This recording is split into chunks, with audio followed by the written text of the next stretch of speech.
কোরআনের হাফেজ। আমি প্রত্যেকদিন 5 রাকাত নামাজ পড়ি। এই সিনেমাটা দেখার সময় আমি সিনেমা হলে 20 রাকাত নফল নামাজ পড়েছি। রাকাত নফল নামাজ সেখানে পড়ছি।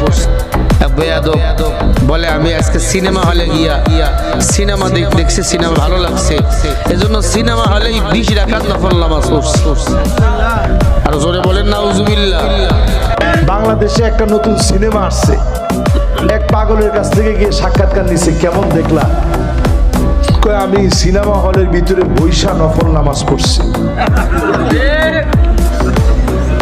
কিরকম মুসলমান কোন আল্লাহ যে আযাব দেয় না। আহারে, আমি এই কথাটা শোনার পরে আপনারা তো হাসছেন। ছেলেটা পরেই বলতেছে আমি একজন কোরআনে হাফেজ। হ্যাঁ, একজন কইছে যে হুজুর জান্নাতি বান্দা ঢুকছে, উনি ওইখানে নামাজ পড়ছে। বলছে যে এই ছবি দেখলে আর কিচ্ছু দরকার নেই। ছবির নাম কি? না না থাক।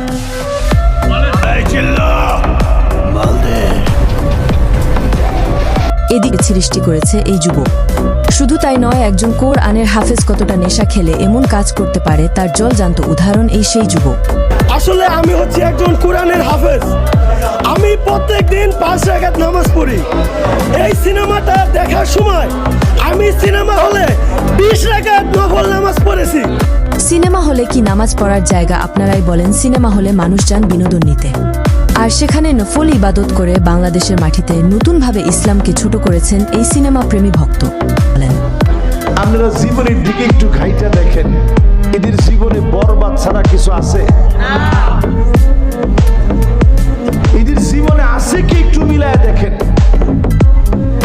বিয়ে করছে, সন্তান হওয়ার পরে মানুষ বাপরে খুঁজে দিতে হইল, বাপকে সাওয়ালেন। হায় মুসলমান, এদেরকে আপনারা বানাইছেন সুপারস্টার। এরা নাকি সুপারস্টার। মুসলমান কোথায় যাচ্ছে? আমার মনে হয় শুধু একজনেরই কাজ করা উচিত, ওই অভিনেতা বা ওই হিরোর নাম আমি বলতে চাচ্ছি না। মনে হয় যে ওনারই ইন্ডাস্ট্রি। আমার কিছু বলা লাগে না, আমার ফ্রেন্ডরা উত্তর দিয়ে দেয়। তাহলে এই যে গালাগালি, এগুলো কি তাহলে শাকিব খান গালিগুলো দিচ্ছে? দাগি বা যে কোনো সিনেমার যখন একটা রিভিউ পোস্ট বা কোনো ভিডিও শেয়ার করা হয়, তখন অনেকেই মন্তব্য করে যে নাটকের অভিনেতাগুলা কোন জায়গা থেকে উঠে আসবে? মঞ্চ থেকে উঠে আসবে, নাটক থেকে উঠে আসবে, নাকি আসমান থেকে পড়বে ওনাদের মাথার টপ করে সিনেমার মধ্যে? নেই কেন এই প্রশ্ন